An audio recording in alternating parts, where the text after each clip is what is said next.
OKFM 101.7.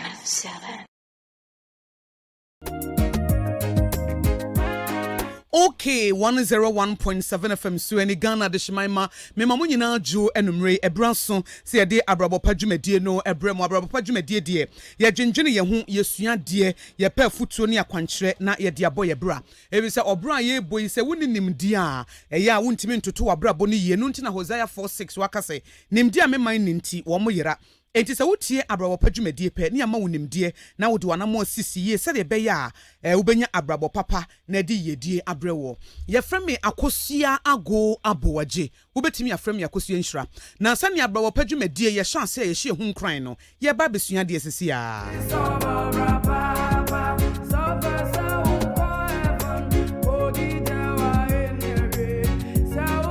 na mamenfa story bi mauna yensua de emfrim and my title no ye you are not finished yet. You are not finished yet. Na 1814 and Napoleon ano ye emperor of France wo bo modian wo bowra England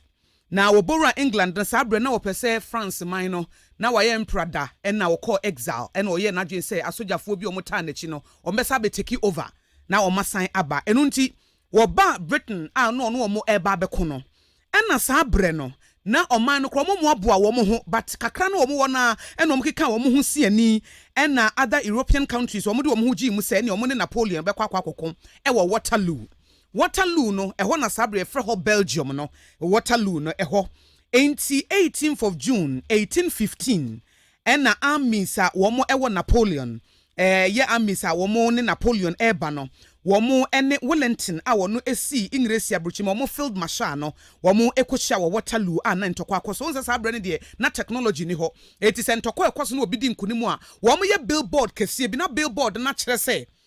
we na di nkunim na se we na ndi nkunim ti se wo England a billboard ne beba kese enti wo twa wani ahu se ye di nkunim na se ye ni nkunim sabre English abrofo no wo musuro enti se Napoleon bedi yeso a na se wo ba beteki ye hostage o ye ba ba ye nkoa ebi se wo man bi ebedu so no wa ba ba ye akoa eba sade ye be ye den papa enti ebro field marshal Wellington okọ ya okodi wo manim no wo mo no na England fo nyina wo interest wo a wo mo hye ne ebesie enti afom wo ho na board no ebebo ho na board no de ya kire wo so ne say Wellington defeated but cloud be ebebo mu nti no wo mu yam say oh Wellington defeated na say Napoleon wedi Wellington sunkunim na no wo wura ya ho nti wo ma no wo gina ho nyina wura ho enti hwa na cloud kakra na ebae no crowd no free so ho ehu kakra na betos no free so as free so no na ye Wellington defeated Napoleon. Wellington defeated Napoleon. The first one that by na womu ya na ye Wellington defeated no. Sena enchroye na nwie. Na Napoleon beat echire ba womu ehu. Womu Wellington defeated and womu nyina ye mhye womu. Baby adri de Napoleon wababa be wura England wababa de yesunkunim. Na womu gina ho kakra na womu twen kakra hweye no hu se asenchroye ni bi ewo echire. The na watch na Napoleon and no say Wellington defeated Napoleon. And to other way, ebia na wo fa bibi mu sabre na ye wo sa wapem. Ebia na wo fa bibi mu sabre na ye wo sa eno ano no mepa chaw enkunimde bi de akira ebo. Yes, weeping may endure for a night, by joy comes in the morning. Ebia na dwi na wusu na sedie bi da wani mu a eba chena. Menim ne wo fa mu sabre ya ma wabam obuo. Minim ne wo famu sabre ye wo se eniema nyina aginsemu me pa chaw eniema ne nyanwie yo Napoleon etachire ni defeat ne ba wo tamfo ne Waterloo no aduru hwawi yo enti ka wo be hold on kakra bia enka wo be hu wo mo na wo England na wo mo hyenkyere ndo mo hu ye Wellington defeated na no mo nim say ye Wellington defeated Napoleon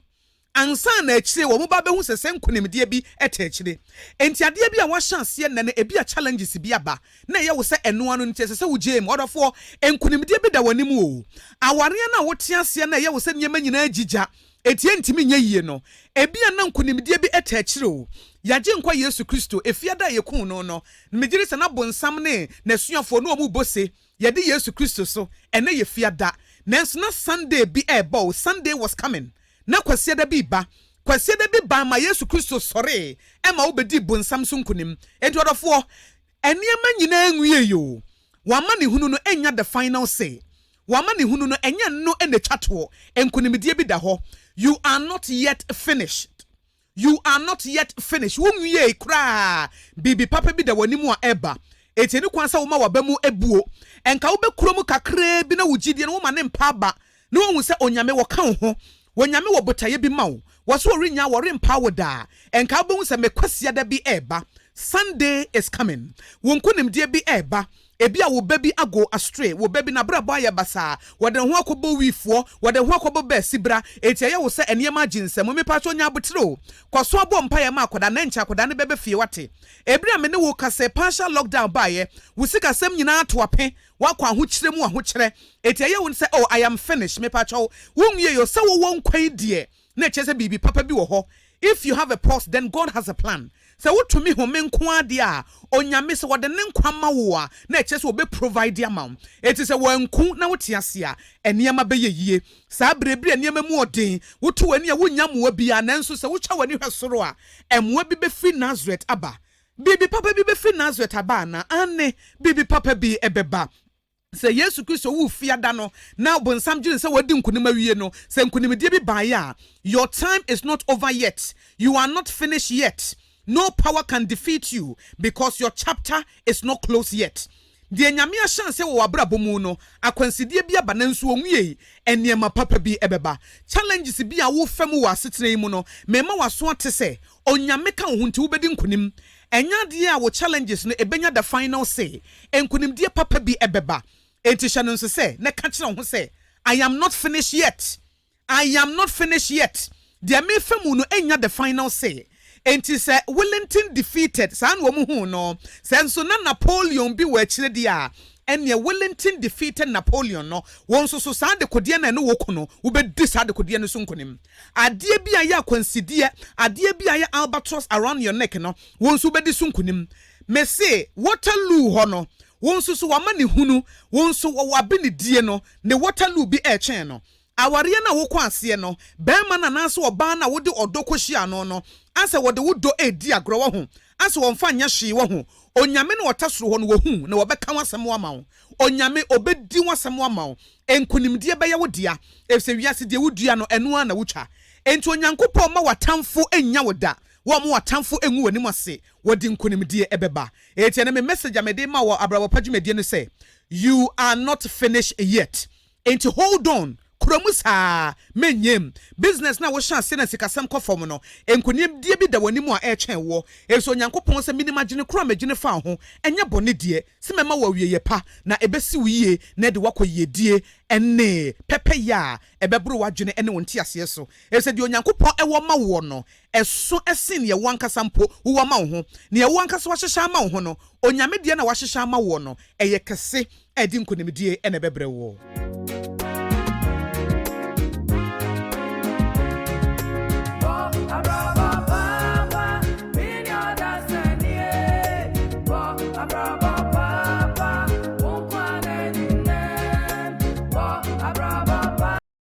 OKFM 101.7.